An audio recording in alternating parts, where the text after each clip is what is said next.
তোমাদের আগের ভিডিওতে বললাম না যে আরেকটা পার্সেল এসেছে, মানে দুটো পার্সেল এসেছে। একটা তো আমি তোমাদের সাথে আনবক্স করে দেখালাম, আরেকটা দেখাচ্ছি। ওয়েট, আগেরটা ছিল ময়শ্চারাইজার আর এটা হচ্ছে সানস্ক্রিন। তো আমি এটাও শেয়ার করবো তোমাদের সাথে। ওয়েট, এই যে দাঁড়াও, ছুরি তো নেই, কাঁচি দিয়ে কাজ চালাতে হবে। কোথা দিয়ে খুলবো? এখন তো দেখেছো বাবেল ডাবগুলো থাকে না। এই যে সানস্ক্রিন দুটো তোমাদের সাথে আমি কিছু আপাতত শেয়ার করছি না কেমন কি আমি আগে ইউজ করি।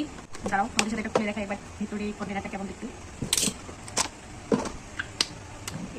এটা আমি আগে ইউজ করেছি, আমার খুব ভালো লেগেছে, আমার খুব ভালো স্যুট করেছে। আমার একটা ফ্রেন্ড আমাকে সাজেস্ট করেছিল, তো সেই জন্য এটা আমি আবার ডাবল করে পারচেস করলাম। কোনো জিনিস আমি এক জিনিস দুবার করে রিপিট করি না, মানে আমার ভালো লাগে না একই জিনিস বারবার ইউজ করতে। তো এটা আমার ভালো লেগেছে অতটাই যে সেই জন্য আমি আবার ডাবল করে ইউজ করছি। এটা কোনো প্রমোশন করছি না, আমার ভালো লেগেছে আসলে। আর এটাও same company, same product, but কি বলবো, এর এই ফ্লেভার যেটা, কোনো স্মেল নেই, কোনো ফ্রেগ্রেন্স নেই, বাট ফ্লেভারটা আলাদা।